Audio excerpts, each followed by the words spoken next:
Wait, so picture this. 1992, the LA riots, the Gulf War ending, and Boys the Second Men just like ruling the radio. Oh, yeah. End of the road. I remember that. Yeah, exactly. Classic. But right in the middle of like all that craziness, you had this really weird thing happen. Mm. The vice president, Dan Quayle, uh, he goes and picks a fight with Murphy Brown. Wait, really? Yeah, yeah, and not Candace Bergen like the actual actress, but the fictional TV character. Wow. That's wild.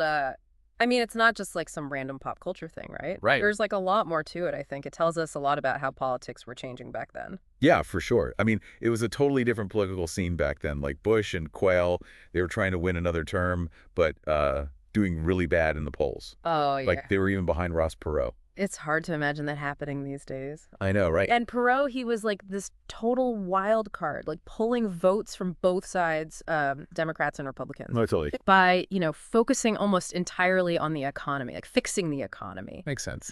So that put a ton of pressure on Bush and Quayle to, find some other way to connect with voters. So that's where the whole family values thing comes in. Yeah. It seems like they were trying to like tap into something deeper than just, regular policy debates. Yeah, exactly. The Bush-Quayle team, especially Quayle, they saw an opening there. Like they saw some voters were anxious about, how society was changing. So they wanted to be the ones defending that, like, more traditional vision of America. Okay, so how does Murphy Brown fit into all of this?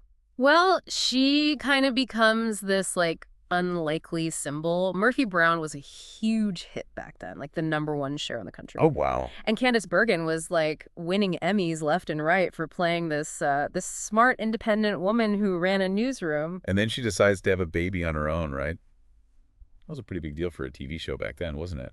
Oh, for sure. I mean, it definitely got people watching, but it also kind of accidentally touched on some really sensitive cultural nerves, I guess you could say. Hmm. And Quayle took that storyline and made it like the centerpiece of his argument about, what he saw as American values declining. It seems so surreal now, but this actually blew up into this huge national controversy. It did. It really did. And what's even more interesting is that, like within the show itself, people actually reacted pretty positively to the storyline. It wasn't until Quayle made it political that it turned into this like lightning rod. So tell me about the speech, the infamous one. Mm-hmm. It was at the Commonwealth Club of California, right? Yeah, that's right. And wasn't Quayle mostly talking about the LA riots? They had just happened like a few weeks before. That's right. The whole country was still in shock, like from the Rodney King beating and the riots that followed. Yeah. There was just so much fear and people trying to, figure out what caused that kind of violence. It was a really tense time. But instead of talking about the police or the racism that, was clearly part of it, Quayle decided to blame welfare. Well, yeah, that was part of it. He was pushing this idea of a culture of poverty. Like, too much government help had created this cycle of people depending on it and undermined personal responsibility, especially in, poorer cities. And somehow Murphy Brown becomes like the poster child for this. That's exactly what happened. He basically, like, forces her into this argument, saying she's mocking the importance of fathers because she chooses to be a single mom. Wow. Do you happen to remember his exact words? Yeah, actually, he said, and I quote, "It doesn't help matters when primetime TV has Murphy Brown, a character who supposedly epitomizes today's intelligent, highly paid professional woman, mocking the importance of fathers by bearing a child alone and calling it just another lifestyle choice." Wow, so he takes this fictional character to make a very real and very pointed political statement. Exactly. And remember, to a lot of people, it came across as totally out of touch with the reality of single moms in America. This probably didn't go over well. You got that right. The media just, like, tore into him. Even George H.W. Bush, like his own president, tried to back away from what Quayle said. And get this, the Murphy Brown writers actually wrote an episode about the whole thing. Yeah. Didn't they use Quayle's words, like, against him? They did. It was pretty brilliant. It was called Murphy's Revenge, and they just completely satirized Quayle's attack. They even used actual footage of his speech. No way. And then, Murphy gives this whole sharp comeback on air, calling out how hypocritical it was to blame a character on a TV show for real problems. So this whole thing, as crazy as it sounds, Yeah. actually started a much bigger discussion about single mothers in America, didn't it? It did, for sure. The number of families with single moms was going up at the time, but the reasons why were so much more complicated than what Quayle was saying. Yeah, it wasn't just about morals or people suddenly rejecting traditional values, right? Right.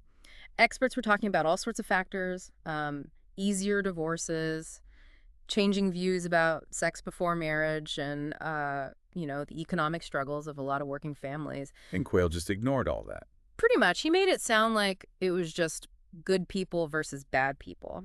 He didn't seem to get that a lot of single moms were doing their absolute best in really tough situations. So what was the lasting effect of this whole Murphy Brown thing? Was it just a big political mistake, or did it have a deeper impact? Well, politically, it definitely didn't help Quayle, but, in a way, his tactic, it kind of became like a model for future campaigns. What do you mean? It's what some people call the values voter strategy, like Oh, focusing on these really controversial social issues to get your base excited. wow. And often, they do that instead of trying to win over voters in the middle. And that all started with Quayle. Well, he was one of the first to really use it. And the crazy thing is, even the Clinton campaign, the one that beat Bush and Quayle, Mm. they ended up using some of that same stuff in their message, too. It really changed how politics worked for years to come. So this whole crazy pop culture fight actually had a pretty big impact on American politics, didn't it? It really did. And it's a perfect example of how something that seems small can actually show you the big things that are shaping society.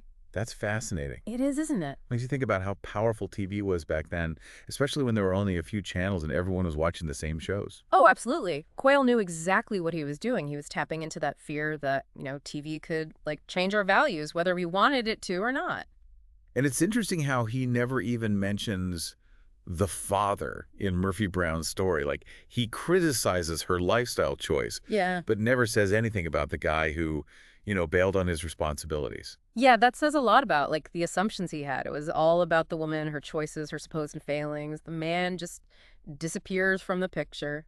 It's like his whole argument was less about, kids and more about upholding this very specific, very judgmental moral framework, right? Yeah, right. And that framework put all the blame on individuals instead of acknowledging the systemic inequalities that, actually contribute to poverty and unstable families. It was a convenient way to avoid talking about, affordable childcare, healthcare, job training, Yeah. all that. It's like saying, if these families just fit into this, perfect little box, all their problems would go away. Exactly. And it completely ignores the fact that, families come in all shapes and sizes and that love and support can exist outside of that very narrow definition of traditional. And speaking of different family structures, Yeah. wasn't it ironic that there were so many single dads on TV at the same time? Yeah, it really blows Quayle's argument out of the water. Think Huh. about the shows that were popular back then, like Full House, My Two Dads, Punky Brewster. Almost all the single-parent families on TV were actually headed by men.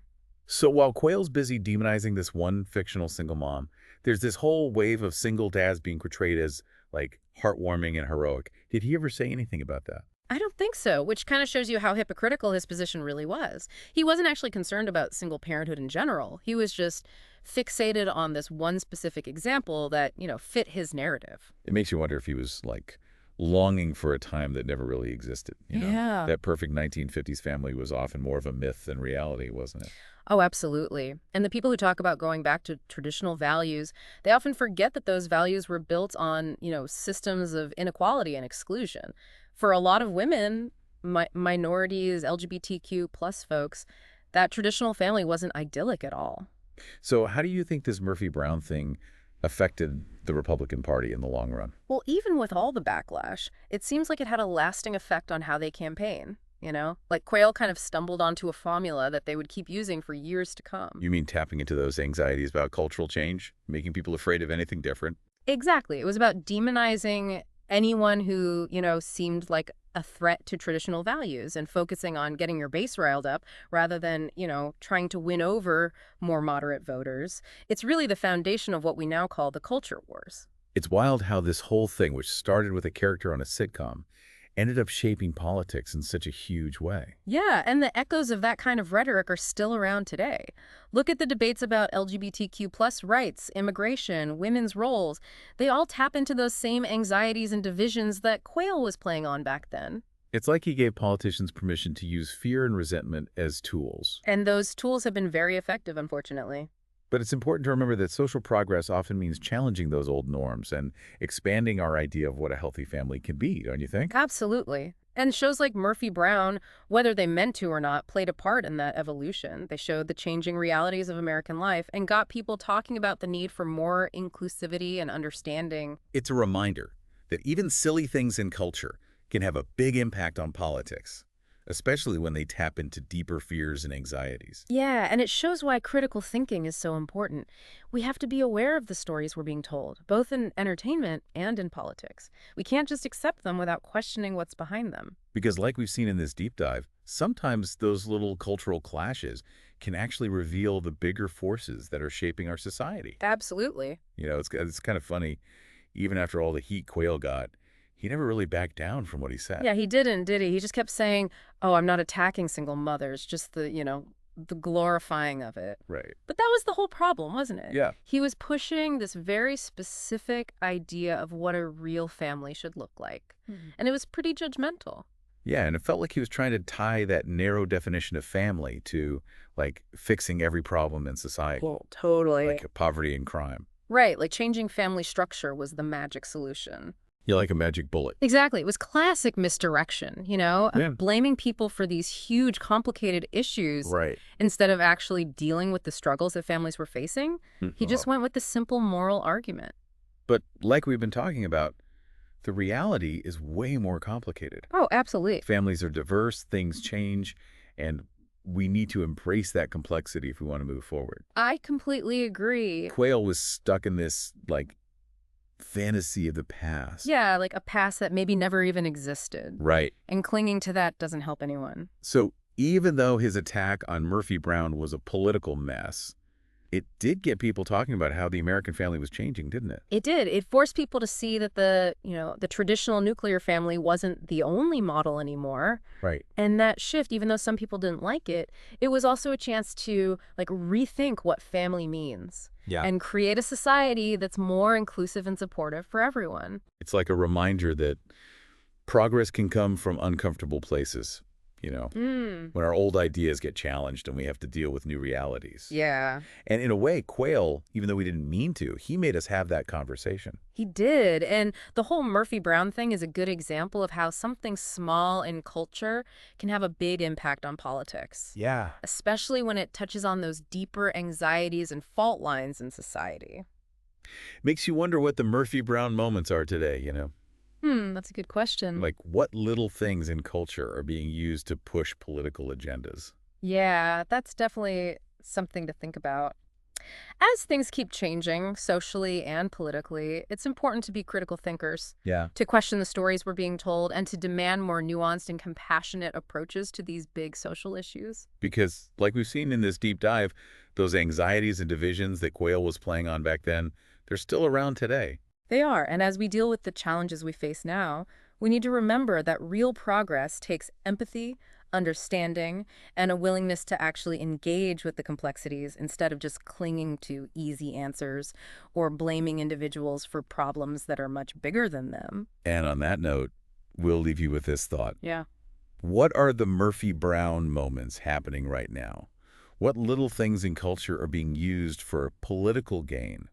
And how can we make sure those stories don't distract us from the real issues? That's a great question for everyone listening. Keep exploring, keep asking questions, and have those tough conversations with each other. It's through those conversations that we can bridge the divides, challenge harmful stereotypes, and work toward a more just and equitable future for all of us. Thanks for joining us for this deep dive into the strange but surprisingly relevant story of Dan Quayle versus Murphy Brown. It was a fun one. It was. Yeah. Until next time, keep learning.